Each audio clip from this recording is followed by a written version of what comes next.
Hey guys, Matthew here, and due to very popular demand, especially from my Twitch channel viewers, I decided to make a guide on what I've been playing since I dropped the Archmage Ball Lightning character, and this is ore stacking. So for the people who thought ore stacking might have been dead ever since Delirium, ever since they changed Herald and the Purposeful Harbinger notable and all that on the tree, ore stacking is still perfectly fine. You can still do millions and millions and hundreds of millions of damage, and you can still be basically immune to almost everything.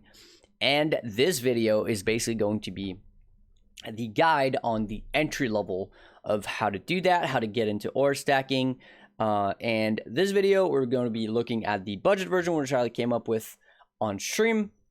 We're going to be going over the POB, what does what interacts with what, so you guys can understand a little bit more about what ore stacking is and how it functions if you've never really heard about it. And the budget is going to be 35 exalts. Now, I know that 35 exalts is considered a lot of currency for a lot of people, but unfortunately, ore stacking is one of those most expensive builds in the game, which you simply cannot do with no budget. So personally, I at this point have over 400 exalts invested in my character, so I'm definitely getting up there in terms of investment. But some people would still call this extremely cheap, because a single jewel, a single one of the best potential jewel for this build would actually be more expensive than my entire build right now. And at the very high end level, you would need like 12 of them. So needless to say, this is a kind of build which you can easily spend thousands of exalts and never see the end of it. So if you're somebody who likes to play something that they can constantly upgrade and feel like they're never hitting any real point where they have nothing to upgrade anymore, this is the perfect build for you. And on the opposite side, if you're somebody who's a little bit more on the casual side, but who managed to make, you know, a few X here and there, and you're able to amass somewhere around the 30-35 exalt mark, you can make this build happen as well. So let's get into it. Let's talk about what the build is going to be looking like for the 35 exalt budget. So this is level 92, as you can see up here. Actually, you can't see that because of the overlay, but this is level 92, so this is going to be, should be pretty easy to actually achieve. I didn't go super high level. Let's start, I guess, with the interaction of the different items and the skills.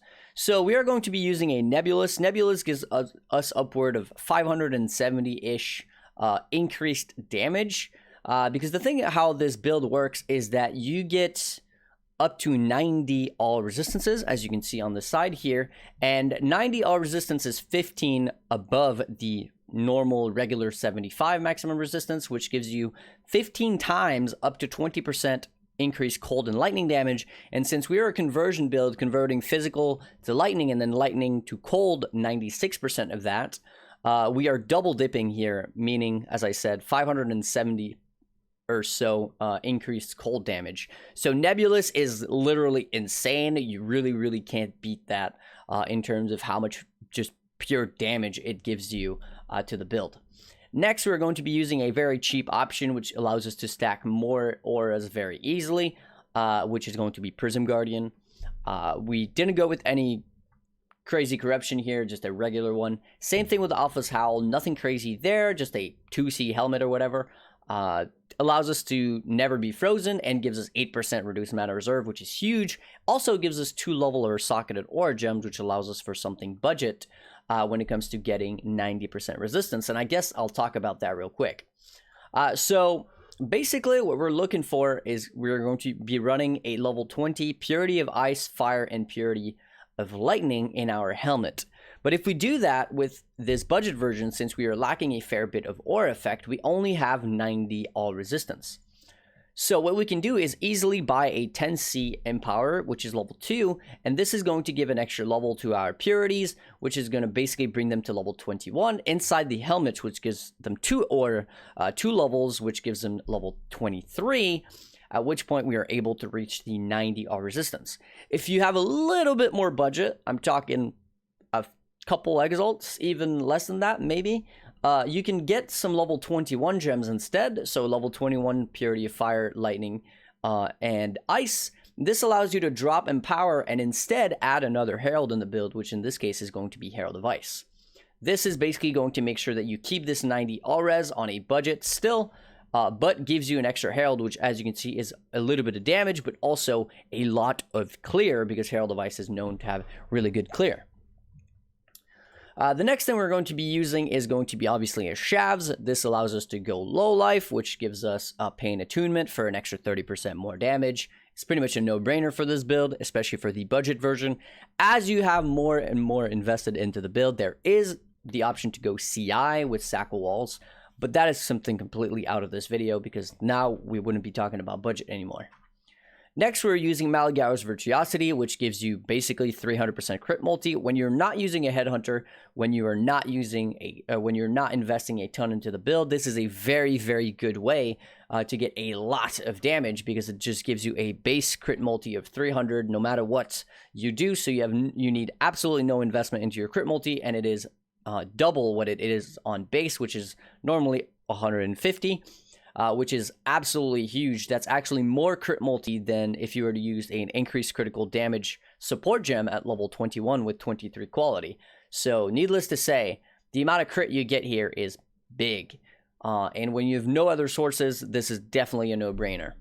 Next, we're going to be using a Voidwalker. This allows us to get phasing permanently if you've killed recently, which is really, really nice for this build. It has a little bit of ES, a little bit of dexterity, which is useless, decent movement speed with 30.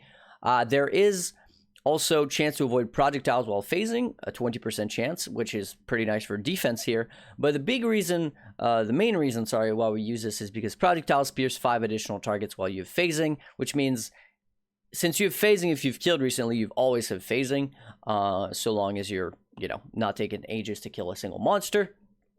And this gives us projectile pierce 5 additional targets, which is going to be massive for a clear speed and allow us to go full damage on our spell skill or on our support gems, which means we don't need to use chain, pierce, or fork or anything like that in our support gem, and we'll still have decent clear. Without these boots and without either pierce, chain, or fork in your support gems, the clear would be awful because your EK, this is an Ethereal Knife builds, would basically hit one monster and then stop, which would be really, really bad. One of the most expensive thing in the build is going to be an amulet. We are going to be using a Shaper Redeemer amulet with the mana reserved and vitality skill. We are going to be using the life and mana catalyst, which allows us to get this 5% reduced mana reserve to 6%, and then crafted % energy shield, which is not mandatory at all. Next, we're going to be using 2 Call of the Brotherhoods with no special corruptions or anything like that. Since this is the budget version. As for the belt, we're using a crystal belt with just a little bit of ES and some chaos res. This could be changed for anything. You could use a Stygian Vise by using an additional Abyss Jewel with 1% mana reserved. You could use really anything you want. Obviously, the end game would be a Headhunter, but that is not part of the budget build at all. In terms of Flask, we're using an Aziri's Promise.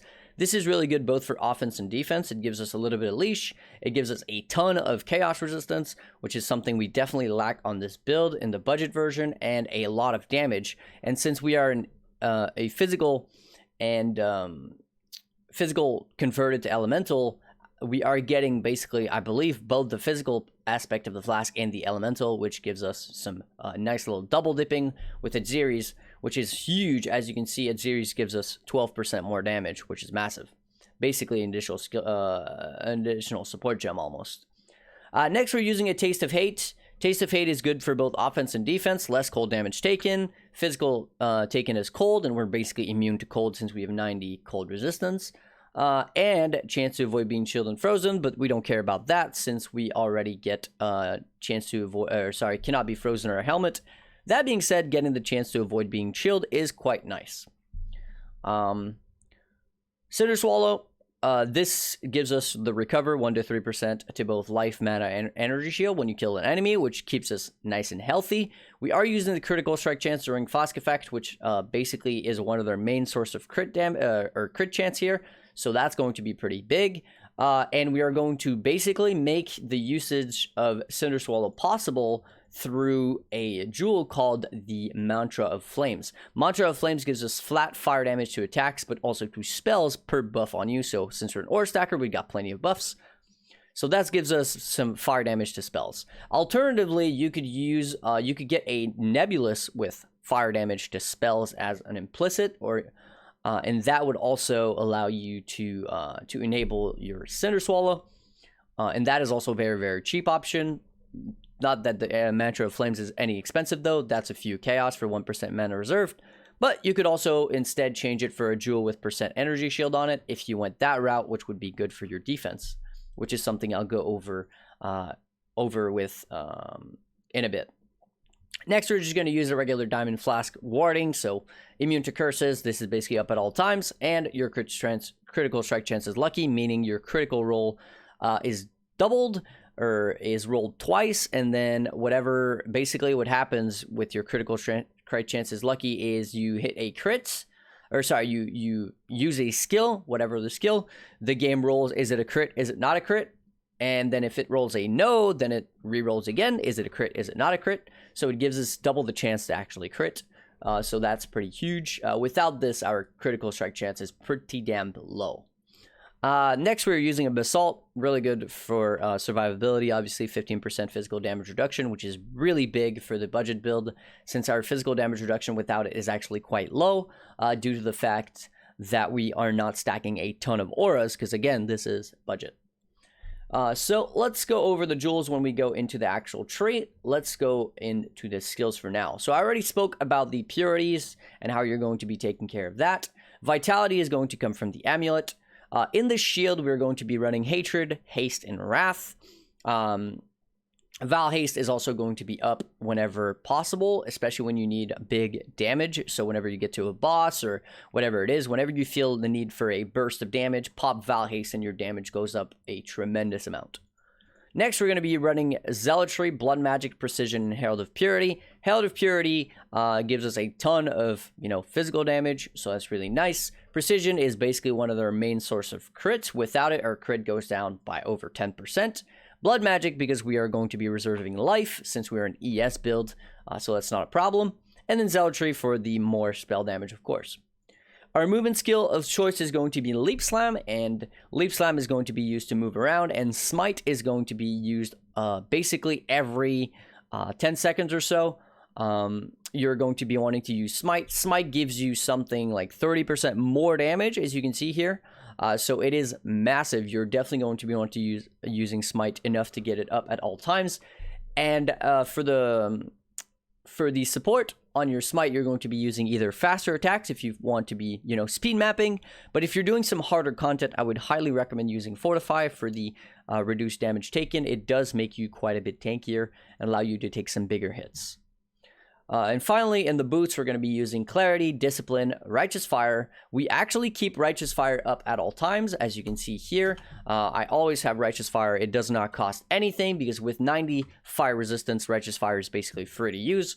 And whenever, again, we feel the need for some big single target damage, we're going to enable Val Righteous Fire, which is going to once again give us another 30 or so percent, 28% more spell damage on top of the Righteous Fire, giving us 39% more. So very, very big damage there.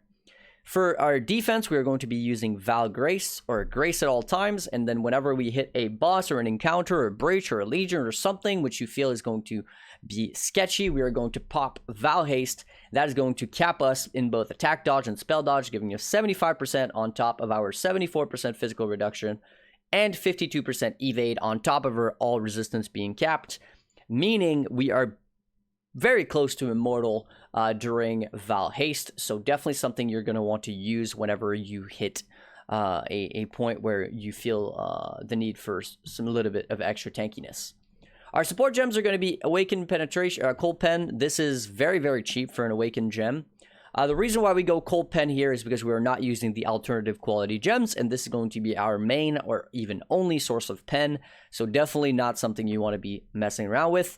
Spell Echo is a must. Arcane Surge. Physical Lightning allows us to convert 100% of our damage to lightning, because we are going to use the anomalous physical to lightning, which gives us 10% of physical converted to lightning on top of our 50%, which gives us 60. And then, as you'll see when I go to the Watcher's Eye, that is going to give us the rest, which is going to be 100% of physical damage taken, or 100% of physical damage as lightning.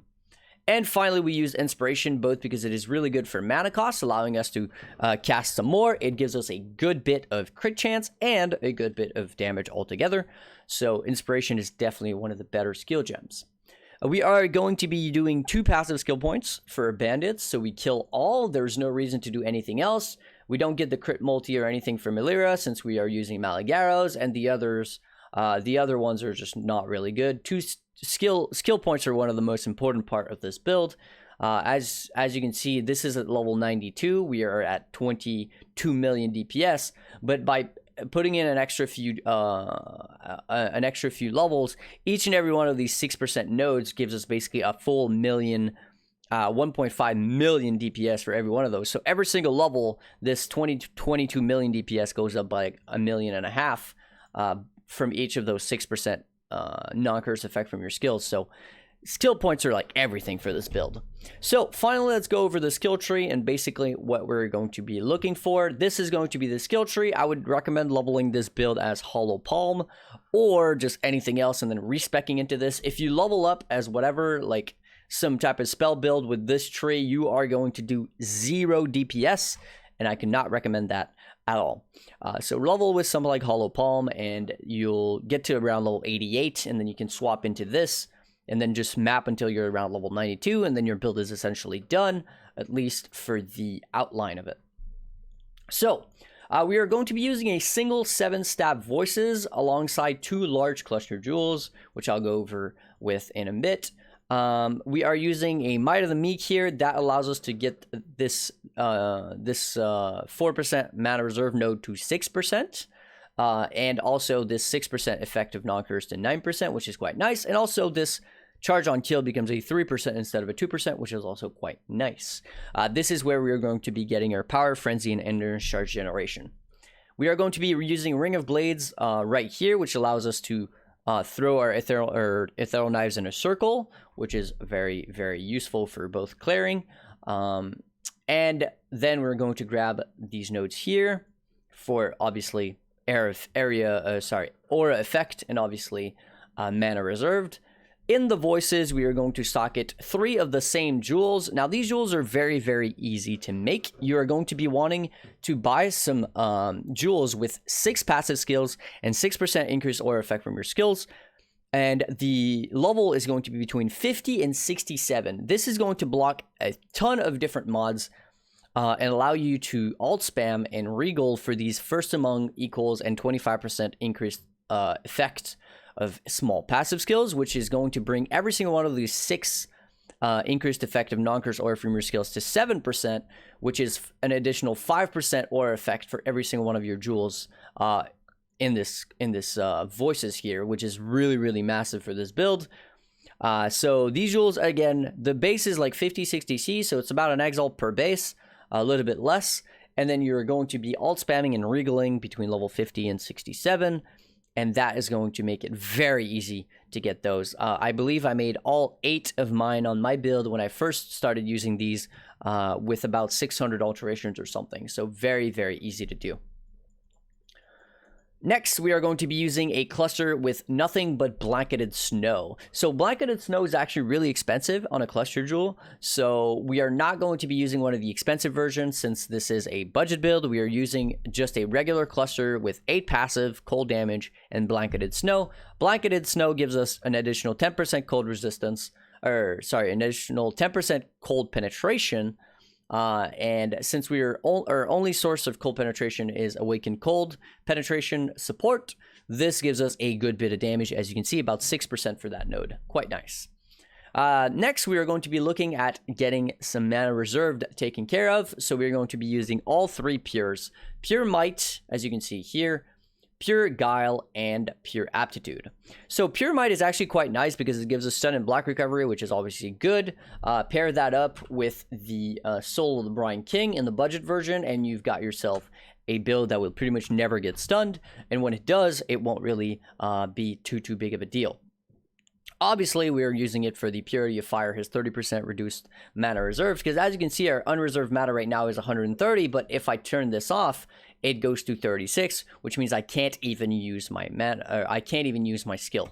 So these are going to be mandatory for the budget version. Then we're going to use a Conqueror's Efficiency for the 2% mana reserved. If you can afford one with 1% mana reserved on top of that, for a total of 3% with the implicit, that is going to be quite nice. Next, we are going to be using a cluster with First Among Equals, but this one has Replenishing Presence for a flat 1% life regen, but also because it gives us 8% non-curse, which is better than the regular 6%. So that's why we're going with Replenishing Presence here. This one, I happen to get some cold res on, or some chaos res on it, which is quite nice, meaning with the use of this jewel, our cold res goes up by a little bit, but it's really not that big of a deal if you can't afford one with chaos res. 12% chaos res is not what's going to keep you alive if you make a mistake and you run into something that is chaos damage. So the budget version is one of the main flaws with it, is that unfortunately the chaos resistance is quite low. Next, we are going to be getting the Pure Guile. This one is actually quite nice because it gives us a chance to blind. Even on my more expensive version, I actually still run Pure Guile because the 5% chance to blind enemies on hit is a very good layer of defense. And obviously, because the Purity of Ash has 30% mana reserved, again, is necessary to be able to use your skill. Again, with a First Among Equals for the 10% non-cursed effect from your skills. And finally, we're going to be using also Pure Aptitude. Pure Aptitude is not that great, but we are unfortunately going to need it to be able to run our third Pure. And this one, though, is going to have regen 1% energy shield per second. With the 20 intelligence, but we don't really need that on this build.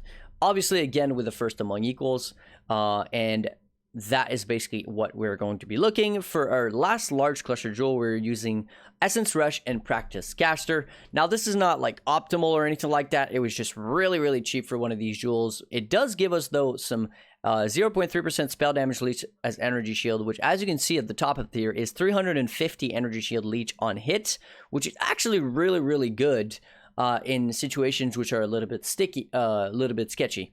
So, can recommend using that.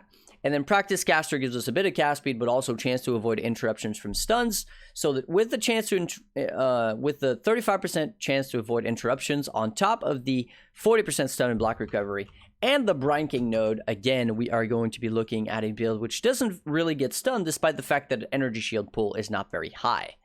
And that is basically it for the build. Now, there's one thing I didn't really go over, and it's the small clusters, and that is because those are basically going to be set in stone in what you're going to want. So in the POV, there's going to be two different cluster jewels. There's going to be the new cluster jewel, which is the non-budget version. But in this budget version of the build, you would actually be using just some regular cluster or some regular small jewel with no energy shield, because those are about 3 to 4 Exalt each. So unfortunately, in the budget version, that is not accounted for in the 35 Exalt budget that we have. So we're going to be changing this back to the cheap version, which is going to look something like this. These are basically all jewels which have nothing but 1% reduced mana reserved, 1% reduced mana reserved, and literally nothing else. That's all they have. These jewels are like 5 to 10 C each or something, and they're not that big of a deal. That being said, one of the first upgrade that you're going to want to do is get some jewels with 1% reduced mana reserved on top of the 6 to 8% energy shield, such as these. Let's see. These ones right here. These, again, are like 3 to 4 Exalt each, so they're not accounted for in this very cheap budget. But if you have an extra 10 to 15 X laying around, grabbing a few of those will tremendously help your energy shield pool. As you can see, without those, my ES pool is only 2.9 thousand. While with them, my energy shield pool is like 3.6 thousand or whatever it was, which is a pretty big deal for survivability. That being said, for people wondering what it might look like, this is basically not a clip, but just my VOD for my own stream. So this is kind of what the build looks like. At this point, I was still on a pretty fair budget. I had only 3.8 thousand ES. I had an extra aura or so. I was using Bottled Faith though. But overall, this budget version here, the 35 Exile budget with 2,946, can do all the content in the game minus 100% Delirious. This is the only content that I would not do with such a low ES is 100% Delirious. Even Simulacrum will be perfectly fine. But 100% Delirious, this is a little bit too low on the ES pool to actually manage, I would personally say. One thing to note, though, I think I did explain the Mantra of Flames, actually. So getting a Nebulous with fire damage to spells on the implicit allows you to drop this pretty useless jewel here, which is Mantra of Flames, for an additional 1% mana reserve jewel. So let's go ahead and have a quick look at what the build actually looks like. And this is a 100% Delirious map. Again, this was not much more budget than the budget version. I have an additional Herald in this clip. Obviously a little bit more ES, but if you look at my ES pool, it's basically not changing. Now, of course, at this point, Headhunter starts to carry, and it becomes pretty irrelevant to even look at it because, you know, you're not going to be looking at this without a Headhunter. Not going to be looking at this kind of gameplay. But trust me when I say that this build with even around 3000 ES is more than enough to do the 16 Chaos Xana mod. So the Delirium mod here for 16 Chaos. And just simply farming this mod alone on some T16 maps will allow you to farm enough currency to start investing a little bit more heavily. I would say the first upgrade from this build is going to be getting the jewels with the ES, which I mentioned, the 7% ES jewels. That's going to be your upgrade number 1. And then once you've got that and your ES pool goes up again, it goes up to, let's see. So how high does it go up to? So if you go Rapture into the new cluster, or sorry, into the new Cobalt Jewel, our ES with proper gear, especially if we drop the Mantra of Flames with a new cluster everywhere, we are looking at 3.7 thousand ES. At that point, this is plenty of energy shield to do all the content in the game. And from there on, my next upgrade recommendation would be a Headhunter. Now, of course, Headhunter is more expensive than the entirety of this build at this point. But with this much ES, with this kind of resistances, with that much life, with everything looking like this, I would say going with Headhunter would be the next big upgrade, because Headhunter literally makes your life so much easier, both in terms of defense, but in terms of damage, in terms of clear speed, in terms of just, you know, the game being, you know, turning into this where you're as big as your screen and all that, and you're casting 100 times per second and blah, blah, blah. That is really just, you know, the power of a Headhunter. Now, the last thing I want to talk about real quick is going to be the mods which you cannot roll on this build. And the only mod which you cannot roll is going to be Elemental Reflect. Yes, Elemental Reflect is the only mod which you will not be able to run on this build. Unfortunately, you are going to be needing to either force it through Sextant or just roll over it if you do get it. Cannot Regen is an annoying mod, but you can easily prevent it by using a Lavianga Spirit, which gives you your skills have no mana cost during Flask effect. And this is up for about 4 seconds, which means while you're mapping, you are basically going to have it up at all times. There's also 35 charges, and it consumes 7 of them, meaning you get 5 times 4 seconds, which means you have a whole 20 seconds where you can use your skills with no mana cost whatsoever before you actually need to get charges back for this Flask. So even on a no regen map against a tough boss, you should never take 20 seconds to kill a boss. Even Cyrus Awakener level 8 will take less than 8 seconds to kill on this build. So yeah. So that's one of the ways to make no regen feel quite a bit better. And then the last mod, which I would not recommend running, especially if you care about your XP, is minus max. So reduced minus maximum resistance, because as I explained at the beginning of the video, the Nebulous is one of the reason we have so much increased damage on the build, upwards of 570. And if we run a map which say has, you know, minus 10% maximum elemental resistances, that means that our new maximum resistance is no longer 90, it's going to be 80. And that means that we are getting 10 times up to 20% times 2 increased damage, which is a really big deal for this build. And personally, even on my build, which is no longer budget at all, as you can see, when I do run minus max, I'm skipping them currently until I have more investment in my build, because it is really a hard mod to roll for the build, because a lot of our damage comes from the fact that our resistances are 90, but also a lot of our survivability. So if we're running around a map with only 80 res, you know, this energy shield is going to account for a lot less. For example, if we look at the calculations here, our effective health pool looks like it is, our effective health pool is 16,000? No, wait, our effective health pool is 110,000. That is, wait, no, that's because we have Val Grace up. So without Val Grace, our effective health pool is 25,000. So it is a pretty respectable health pool. Our maximum hit which we can take is 14,800. So anything that hits us for less than 15,000 damage is not going to kill us in one hit. So while there are hits that hit for over 15,000 in PoE, it is still pretty good. Now, the thing is, though, if we actually go ahead and remove our purities, for example, and we got a resistance to, let's say, 80 or 78 even, or 82, let's just say 82, if we remove and get our res to 82, you'll see that our effective health pool here goes down, and, of course, our damage goes down a ton as well. We go to 15 million from, what was it? We go to 15 million from 21 million. So we lose about 30% of our damage, which is a massive deal and not something you want to be doing.